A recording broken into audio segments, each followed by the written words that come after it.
Bien, chers amis, bonjour. Alors, permettez-moi de revenir quelque peu sur Rosh Hashanah et afin d'avoir la capacité, la possibilité de continuer vers Yom Kippourim, vers le jour de grand pardon, Yom Kippour. Nous avions dit les dernières fois que Rosh Hashanah, d'une manière extrêmement évidemment synthétique, faisait le lien entre l'extériorité, notre environnement, et notre intériorité grâce au chauffard. Le chauffard étant ce souffle d'intériorité sonné par une personne la plus sainte possible de la communauté qui va tout simplement à partir de son intériorité se relier à l'extériorité de chacun d'entre nous et de l'extériorité de la communauté. Et cela, j'allais dire, presque à l'infini. À Rosh Hashanah, il y a le couple Adam et Ève qui étaient soudés, dos à dos, on l'a dit l'autre fois, eh bien, va se déconnecter, va se séparer l'un de l'autre. Il va y avoir, si vous voulez, déjà une sorte d'autonomie. Et cette autonomie va se retrouver évidemment à Yom Kippour, au jour du grand pardon, de manière à ce que les deux êtres, garçon et fille, Adam et Ève, se trouvent face à face. Alors, permettez-moi là de pénétrer un peu un certain nombre de secrets de la Torah dans ma petitesse avec si vous voulez, en toute raison gardée et avec le maximum d'humilité. D'abord, ce qui est en jeu ici, à Yom Kippour, c'est la réparation du et. Yud, et, vav, et. Le et étant la quatrième lettre du nom de Dieu, Yud Ke Vav Ke, et le et est de valeur numérique 5. C'est pour ça qu'à Yom Kippour, nous disent nos maîtres du Talmud dans le traité la Maseret Yoma, dans le traité Yoma, il y a 5 prières, alors que normalement, dans les autres fêtes, il n'y a que 4 prières. Il y a Arvit, la veille, la prière du soir, Shacharit, le matin, n'est-ce pas, qui est divisé en 2 prières, la prière du matin plus Moussaf, et il y a Mincha. Mais le jour de Yom Kippour, on rajoute cette 5e prière qu'on appelle la Neila, qui est d'ailleurs la prière qu'on récite, qu'on chante avec le maximum de concentration et le maximum de dévouement à Hachem, 1 heure avant la fin de Yom Kippour, de Yom Kippourim. Et cette 5e niveau nous permettrait de réparer, chacun évidemment selon sa fonction, chacun selon son niveau de perception, de réparer le et. Et vous savez que dans les cours précédents, j'avais expliqué humblement ce que c'est que ce et. Le et, c'est la dernière lettre, je répète, du nom ineffable Yud Ke Vav Ke, qui a été, si vous voulez, disons, déstructuré par la faute d'Adam et de Ève. La lettre E, vous le savez, c'est un Vav qui est un peu retourné comme cela, vous voyez, penché comme ça, puis un Yud en bas. Vous voyez, c'est ce Yud en bas qui a été déstructuré, nous le savons. Et ce Yud en bas qui a été déstructuré a pour valeur numérique 10. C'est pour ça que pendant les 10 jours qui séparent Rosh Hashanah de Yom Kippour, et nous sommes actuellement dans ces 10 jours, ce qu'on appelle les Asara Yemei Shuva, en hébreu, c'est-à-dire les 10 jours de repentance. Qu'est-ce que ça veut dire? Ça veut dire que chacun d'entre nous doit retirer les voiles qui ont commencé à être tirés dans le mois d'Elul, pendant tout le mois d'Elul, pendant les Slichot, pendant nos prières d'excuses à Hachem, n'est-ce pas, de repentance à Hachem, et cela doit se parfaire pendant ces 10 jours de repentance pour arriver le 10e jour, c'est-à-dire Asara Betishrei, le 10 Tishrei, eh bien, le plus saint possible, le plus, entre guillemets, corrigé possible, le plus, j'allais dire, relié à notre maître, le seul maître de tous les cieux et de notre monde. Et donc, si vous voulez, ces 10 jours de repentance sont des jours cruciaux. Parce que ce sont ces jours-là qui vont nous permettre de réparer ce yud d'en bas. Ce yud d'en bas, yud kevav e. Dans le e, vous avez, je répète, ce yud-là. Et ce yud-là qui a été détérioré. Or, on répète, n'est-ce pas, mais c'est très important, le vav est un yud allongé, hein, pour ceux qui connaissent un peu l'hébreu, c'est un yud allongé auquel se situe une sorte de shuruk, de point. Et on a déjà dit de nombreuses fois, c'est dans ce shuruk-là que réside, si vous voulez, le passage de la parole de Dieu dans notre monde. C'est une sorte de tunnel. Les tunnels de Gaza, les tunnels de Hezbollah. C'est une sorte de tunnel qu'il faut absolument désinfecter, réparer, de manière à ce que la parole puisse passer. Vous comprenez? Donc ce qui est très important de saisir, c'est que nous sommes dans ces 10 jours de repentance reliés au Asara Divrot, les 10 paroles, qui elles-mêmes sont reliées aux 10 Mahamarot de Bereshit, les paroles de la création. Nous sommes là, si vous voulez, dans un temps extrêmement studieux de repentance, de manière à faire en sorte que notre extériorité repentit, de manière à ce que les fautes que nous avons faites pendant toute l'année soient, si vous voulez, apaisées, soient retranchées de notre être intérieur et de notre être extérieur, que Dieu nous excuse. Nous sommes dans le grand pardon, et donc ce grand pardon-là nous permettra tout simplement de relier notre intériorité à notre extériorité. Et ça, c'est Yom Kippour. Yom Kippour, c'est le point qui permet de réunir les noms de Dieu. Hachem ou à Elohim. Hachem ou à Elohim. C'est-à-dire que c'est pour cela qu'aujourd'hui, dans les slichot des 10 jours de pénitence, nous disons 2 fois Hachem ou à Elohim. Puis Hachem Echad ou Shmo Echad. Pourquoi on le dit 2 fois? Parce que nous sommes dans le bête, nous sommes dans la dualité. Et dans le monde de la dualité, qui est notre monde à nous, matériel, il y a tout simplement un Dieu caché. Et ce Dieu caché, c'est Yud Ke Vav Ke, qui se dévoile, si on peut parler comme cela, par ses attributs de Elohim, Hachem ou à Elohim. Alors qu'est-ce que c'est que Yom Kippour? Yom Kippour, c'est le temps qui va suivre un temps long de désinfection extérieure et de désinfection intérieure. On va retirer à l'intérieur de nous et à l'extérieur par rapport à tout notre environnement l'ensemble des scories, l'ensemble des fautes qui nous ont conduits tout simplement à diviser, séparer le nom de Dieu en 2. Yud et Vav et.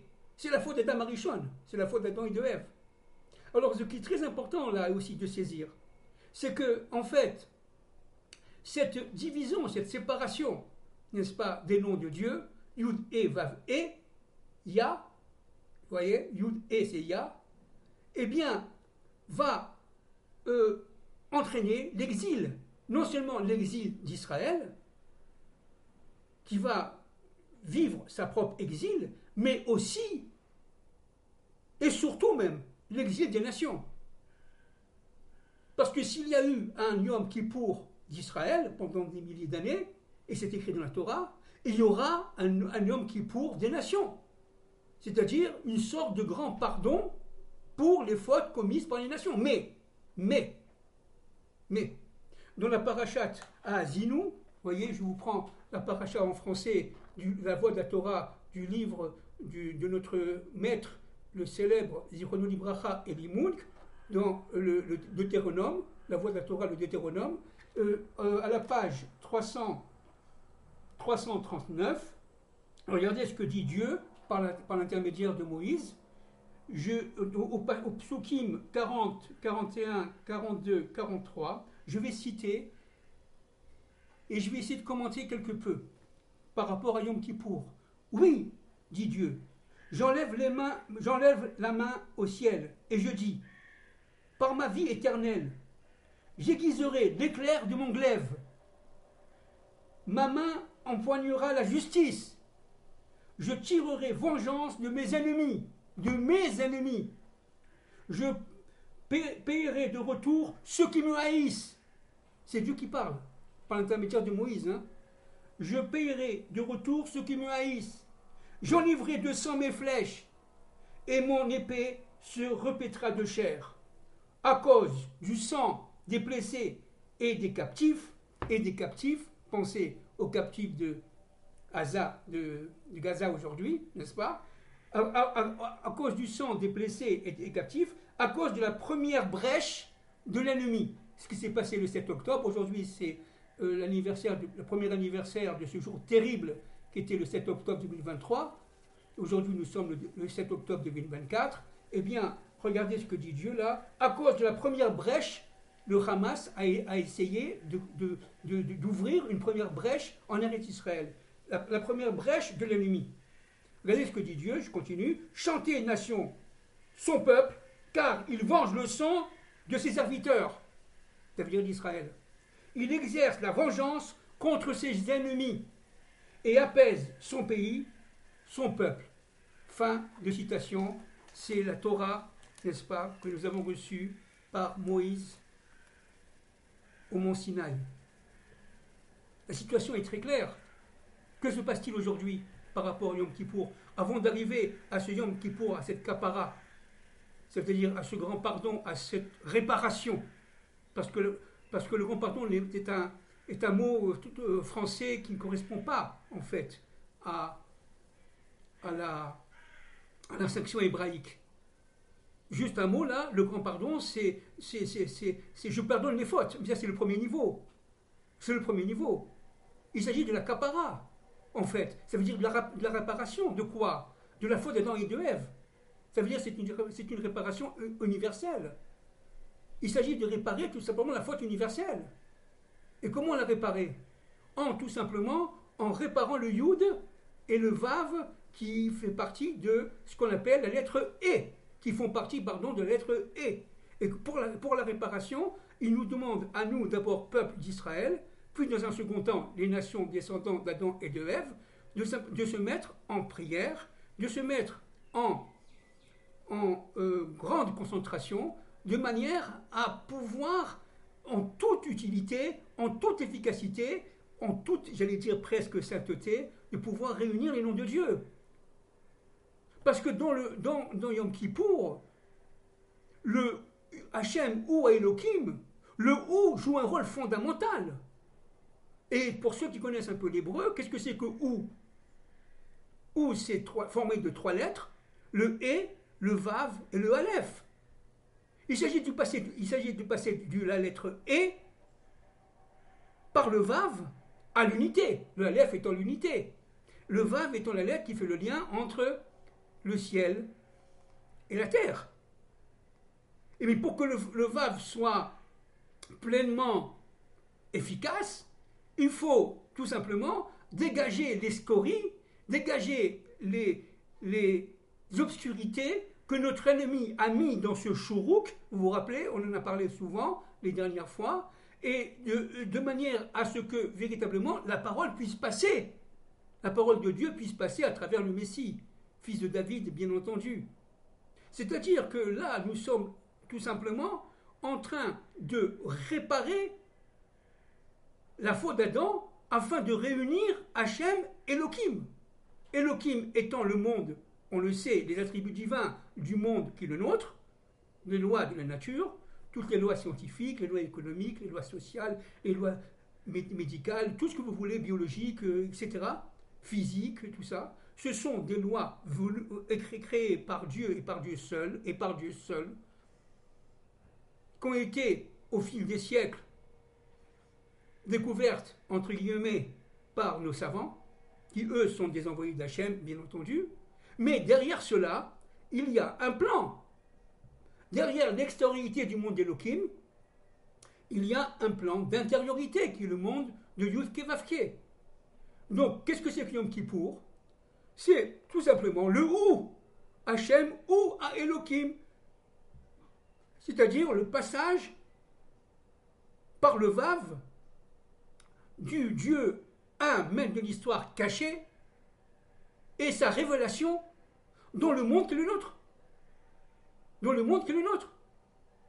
Et la lettre E correspond à quoi? La lettre E correspond à notre monde. Correspond à notre monde, le monde de la Asiya, le monde de la matérialisation, le monde de la matérialité, le monde de la raison, le monde de la science, qui est notre monde. Le monde de la raison, le monde de la logique, etc., etc., qui est notre monde.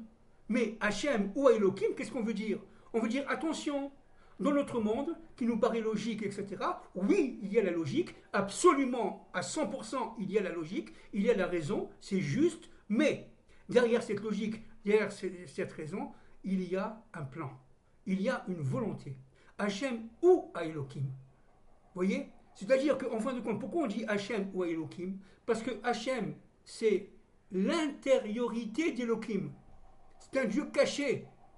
Et c'est pour ça que le Zohar, que le shofar, c'est-à-dire la corde de bélier, à Rosh Hashanah, fait le lien entre cette intériorité de notre monde à notre extériorité de notre monde. Mais pour cela, il faut véritablement épurer les canaux. Épurer par la résorption de nos fautes, par la rédemption individuelle comme collective de l'humanité tout entière en passant par Israël. Et donc, ce qui est, encore une fois, important de saisir ici, c'est que nous sommes actuellement, à la veille de Yom Kippour, en fonction, au travail fondamental qui permet de relier les noms de Dieu, Hachem ou à Elohim. Hachem, c'est Yud-Ke Vav-Ke, n'est-ce pas? Ou à Elohim. Elohim est au pluriel, pour ceux qui connaissent l'hébreu.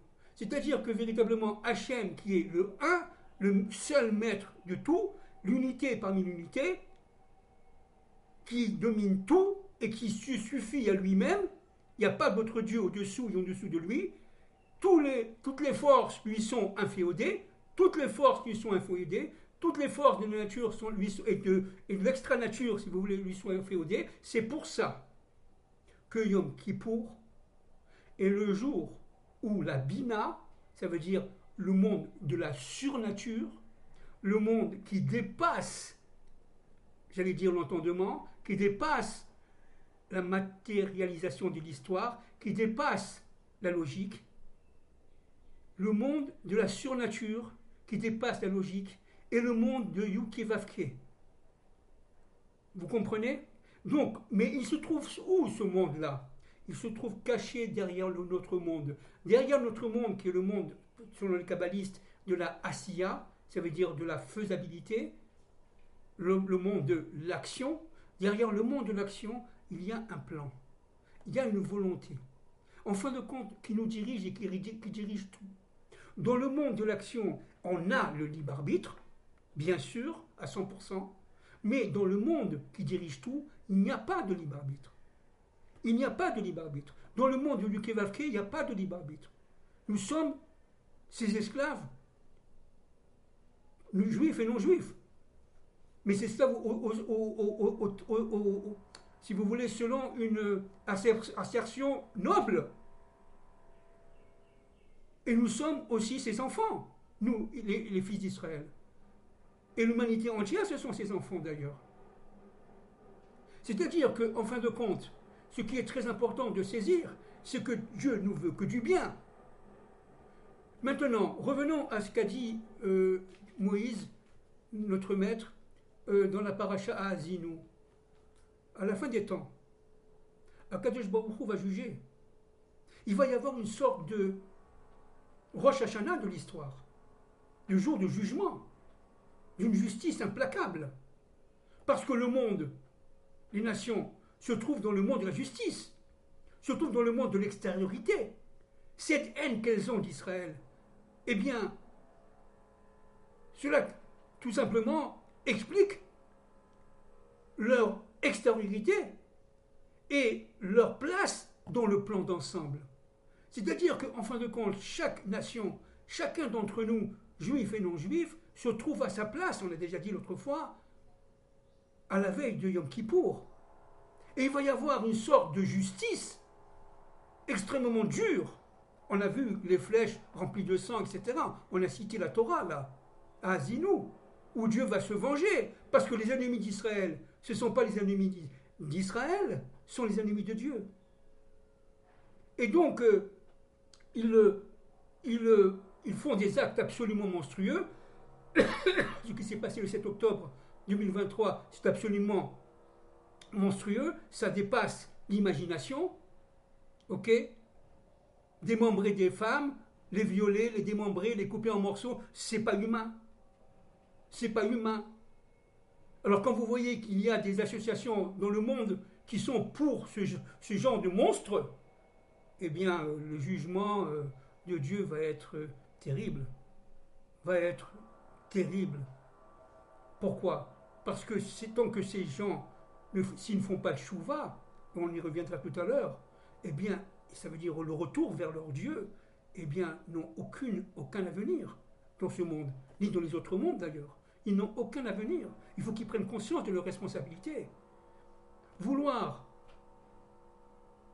détruire par la haine, par la violence, par la guerre, Israël, c'est vouloir détruire le plan de Dieu. Il faut qu'ils sachent quand même où ils sont.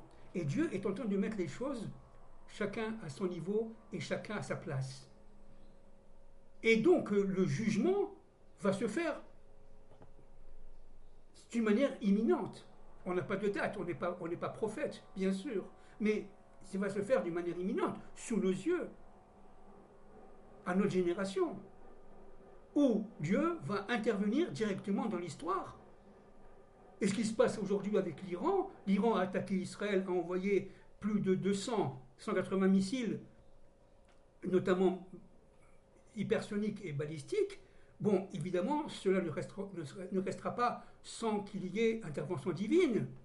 Tsahal, Israël, etc., ce n'est qu'un instrument, bien entendu. Ils ne s'imaginent pas une seconde, parce que Dieu renforce le cœur de Pharaon. C'est incroyable.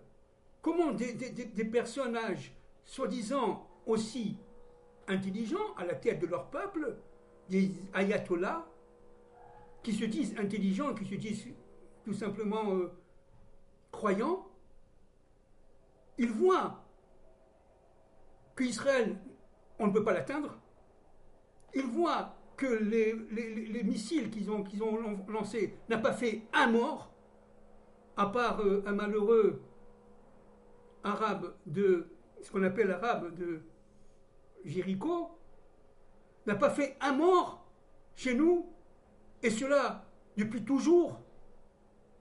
Ils ne voient pas que la main de Dieu, elle est partout, que nous sommes carrément rentrés dans un miracle absolu, que nos maîtres disent qu'à la fin des temps, nous allons vivre des miracles, je l'ai déjà dit de nombreuses fois, mais je le redis, parce que c'est l'époque, 50 fois plus forts que ceux de la sortie d'Égypte. Et que le jour du grand pardon, eh bien c'est le jour du miracle, parce que c'est le grand pardon. C'est le jour de réparation de la faute d'Adam et de Ève.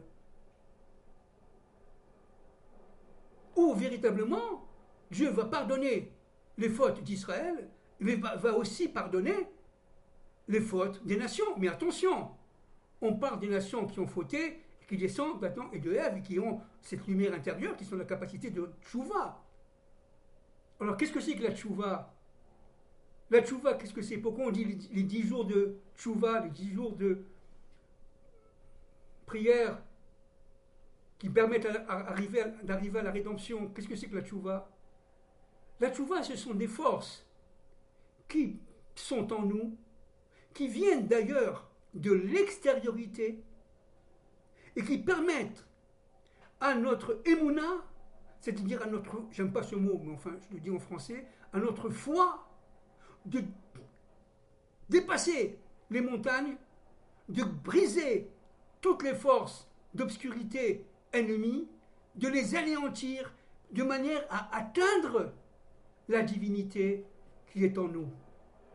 C'est ça, la véritable tchouva. C'est le fait d'arriver à ce qu'on appelle en hébreu dvekut Hachem. Ça veut dire, dvekut, ça veut dire se coller. D'évêque, c'est la colle. Se coller à Hachem. Pardon. Et se coller à Hachem, pourquoi? Pour une raison très très simple, fondamentale. Parce que le travail de l'homme, en réparant la foi d'Adam Arishon, c'est de recevoir les ordres et les accomplir. Et on reçoit les ordres que de Dieu, n'est-ce pas, bien entendu? Ni de l'Amérique, ni de rien du tout. Et tant qu'Israël reçoit des ordres d'Amérique et les accomplit, eh bien, elle n'est pas encore mature, tout simplement. Un des signes qu'il faut qu'Israël est en train de maturer, de cesser d'être petit bébé, nourrisson, il devient de plus en plus adolescent, voire même adulte, c'est qu'il se libère des forces occidentales. C'est ce qu'on est en train de voir aujourd'hui avec Binyamin Netanyahou. Il est seul contre tout le monde. D'ailleurs, c'est ce que dit le Rambam dans son livre Ilchot Melachim. Il dit que le signe de la délivrance pardon, de la délivrance d'Israël, c'est lorsqu'Israël sera pleinement souverain sur sa terre, indépendant de toutes les forces extérieures. C'est ce que nous sommes en train de voir maintenant. C'est ce qu'on est en train de voir maintenant. Donc cette force qui habite nos militaires est une force qui vient de leur propre intériorité. Et en se battant, qu'est-ce qu'ils font en fait? Ils font le lien entre leur extériorité et leur intériorité. Ils deviennent tout simplement des êtres extrêmement saints. Pourquoi? Parce qu'ils se donnent à fond pour le plan de Dieu, même si évidemment ils n'en ont pas conscience, même s'ils ne sont pas religieux, même s'ils sont parfaitement laïcs, même s'ils ne savent pas ce que c'est que le kidouche, même s'ils ne savent pas ce que c'est qu'Abraham, Isaac et Yaakov, ils le font avec leur cœur, c'est-à-dire avec leur extériorité, même s'ils ont été souillés par les dieux étrangers, avec nos téléphones et nos TikTok ou je sais pas quoi, là, le WhatsApp et tout ça. Il n'empêche que lorsqu'il faut agir, ils sont présents. Ils rentrent dans le feu, mais pas seulement pour sauver Israël, pas seulement pour sauver nos otages à Gaza, ou même devant le Hezbollah, qui est en perdition d'ailleurs, entre parenthèses, sur les ordres d'Hachem, bien sûr. Mais ils le font d'abord pour le monde, mais ils ne sont pas conscients, bien entendu, qu'ils n'ont pas conscience. Donc le monde doit être normalement en grande joie devant ce qui se passe, mais non, non. Ils sont imbus d'eux-mêmes, fiers de leur croyance, hautains, ça veut dire honteux. Ils sont honteux. Et quand le Bibi Netanyahou, je ne veux pas de politique, bien entendu, qualifie du président, un président entre guillemets, bien sûr, Macron, d'être honteux, d'avoir fait des actes honteux, en empêchant Israël de se ravitailler en armes. Mais il faut qu'ils savent, et Macron sait, que l'exploitation des armes françaises dans Israël est infime. Ça ne correspond à rien du tout. La France ne correspond à rien du tout par rapport à Israël. Rien du tout. Donc, cet acte honteux détermine la position de ce président et la position de ce pays par rapport au plan de Dieu. C'est ça qu'il faut comprendre. C'est pour ça qu'il faut se mettre en prière en France. Et il faut se mettre en prière très profondément et très rapidement, d'une manière imminente, parce que Dieu va intervenir d'une manière imminente en Europe. N'oublions pas que le mot Europe en celte signifie détruite par le feu. Regardez ce qui se passe du côté de l'Ukraine. Regardez les alertes qu'il y a dans l'est de l'Europe. Ce n'est pas rien tout ça. C'est-à-dire que, attention, nous sommes en plein jugement, nous, les nations. Et nous allons rentrer, nous, Israël, à Yom Kippour, mais les nations qui ont un temps de retard, qui ont quelques milliers d'années de retard par rapport à Israël, vont rentrer dans Rosh Hashanah. Vous comprenez? Nous, on rentre dans Yom Kippour. Rosh Hashanah, c'est déjà passé, mais les nations vont rentrer dans Rosh Hashanah. Pardon.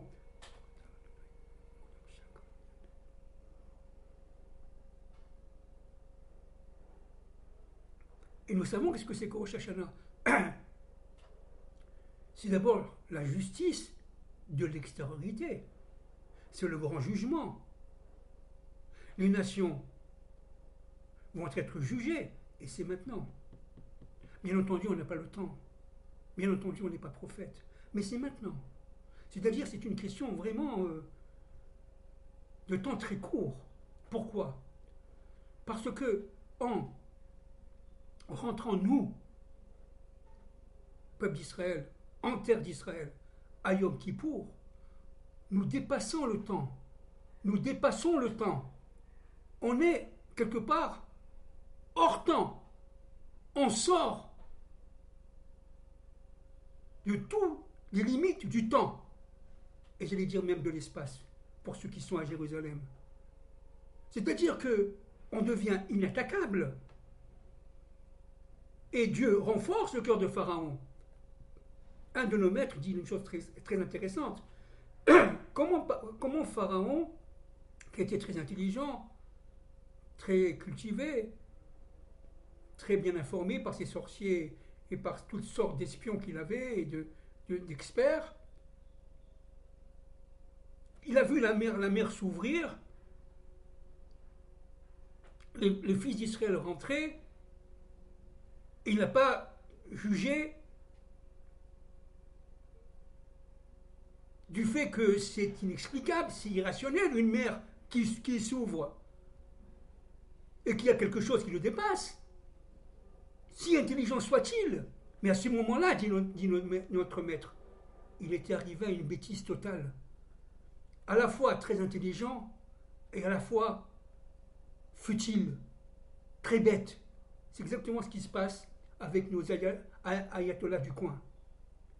À la fois très informés, très intelligents, mais ils commencent à avoir très peur. Pourquoi? Parce qu'il y a quelque chose qui ne va pas là. L'histoire des beepers, l'histoire du Hezbollah qui a été pratiquement détruit en quelques jours. Tout ce que nous avons construit pendant 40 ans pour nous protéger, entre guillemets, de l'ennemi sioniste, eh bien, il est en train de s'effondrer. Et ils sentent l'ennemi près d'eux. Ils ont peur de leur ombre. Mais il n'empêche qu'au niveau de l'action, ils sont à la fois très intelligents, très cultivés, ce sont des grands informaticiens, de grands scientifiques, il n'y a pas de doute, mais très bêtes. Pharaon était très bête, parce qu'il est rentré dans la mer. Et ces ayatollahs, ils sont rentrés dans la mer en nous envoyant des missiles il y a quelques jours, juste avant Rosh Hashanah. Il nous a tout simplement contraints à intervenir. Ils ont contraint Hachem à intervenir parce qu'ils avaient dépassé toutes les limites. Et c'est exactement ça que veut Hachem. Baruch Hachem, grâce à Dieu. C'est une très bonne nouvelle qu'il y a eu. Le fait d'avoir lancé, évidemment, 200 missiles. Pourquoi? Parce que ça prouve qu'on est arrivé à la fin du temps de l'histoire. On est arrivé incontestablement à la fin des temps de notre propre histoire. Et donc, ce qui s'est passé au début se passera à la fin. Mais sauf Maasé, mais Marshava Teila. ce qui se passe à la fin a pour source le début. Et ce qui s'est passé il y a 3500 ans se repassera sous des formes différentes, bien entendu, avec des acteurs différents, mais ce sont encore en fait toujours les mêmes, que sont tout simplement nos nazis islamistes d'Iran. C'est le nazisme qui continue. Le Zohar parle que le 25 Elul, il va y avoir, et ça s'est passé d'ailleurs, un vendredi, c'était un Shabbat, il va y avoir la mort d'un roi, le roi de Rome, Meler Romi. C'était intéressant, parce qu'en hébreu, Meler Romi a la même valeur numérique que Nasrallah, qui lui est un Meler Romi, puisque évidemment, il descend d'Amalek, et Amalek étant évidemment le petit-fils d'Ésaü, Ésaü étant la source de l'Occident. N'oublions pas qu'en 1935, Hitler a rencontré le roi de Perse et il lui a dit, vous n'êtes pas des Perses, vous êtes des Iraniens. Pourquoi Iranien? Ça vient du mot arien. Et en perse, le mot arien s'appelle Ariana, entre parenthèses. On sait, on est des Ariens.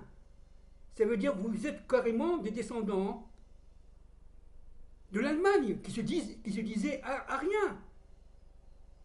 Et Hitler disait au président de la Perse de l'époque, mais nous sommes des frères, nous sommes des Ariens, appelez-vous Iran. Hitler, le nazi, a donné en 1935 la courroie de transmission, le bâton de transmission de l'histoire aux Perses pour la fin des temps de l'histoire. Le nazi a donné aux nazis islamistes le bâton relais. Vous voyez ce qui s'est passé? Maintenant, nous sommes à la fin de cette période-là. Nous sommes à la fin des temps où Amalek règne. Entre parenthèses, Kamala Harris, son prénom, Kamala, a les mêmes lettres que Amalek. Regardez, Kamala, Amalek, en hébreu bien entendu. C'est-à-dire qu'en fin de compte, nous sommes là devant le combat contre les forces qui veulent combattre le plan de Dieu, qui veulent détruire le plan de Dieu, en détruisant Israël et en détruisant les nations descendantes d'Adam et de Ève. Amalek veut régner seul sur terre. C'est ça le but. Ce qu'on appelle nous, évidemment, les mondialistes, aujourd'hui, avec notre temps, les mondialistes, etc., qui veulent prôner le wokisme, le transgenre, etc.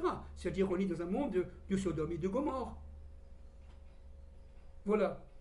Donc, nous sommes à la veille de Yom Kippour, Yom HaKappara. Un mot pour finir, en conclusion.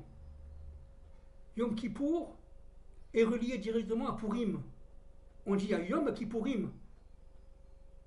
Alors, quel rapport y a-t-il entre Kippour et Kippourim?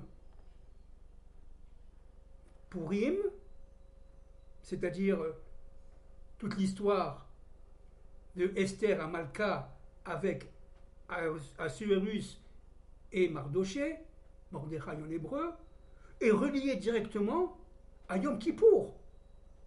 Pourquoi? Parce que les deux temps sont des temps où nous rentrons dans la Bina, nous rentrons dans la surnature, et nous rentrons donc dans la surpuissance. Celui qui rentre dans la Bina, il devient surpuissant, parce qu'il dépasse les forces de la nature. Il dépasse les forces d'ici-bas, de notre monde. Il rentre dans des forces qui lui sont complètement cachées. Et en les pénétrant, il devient tout simplement le vecteur de transmission entre le ciel et la terre. Vous voyez, un homme, on l'a déjà dit, c'est comme un vave. Vous voyez, c'est un yud allongé. Un homme a pour fonction de réparer le plan de l'histoire, la faute d'Adam et de Ève.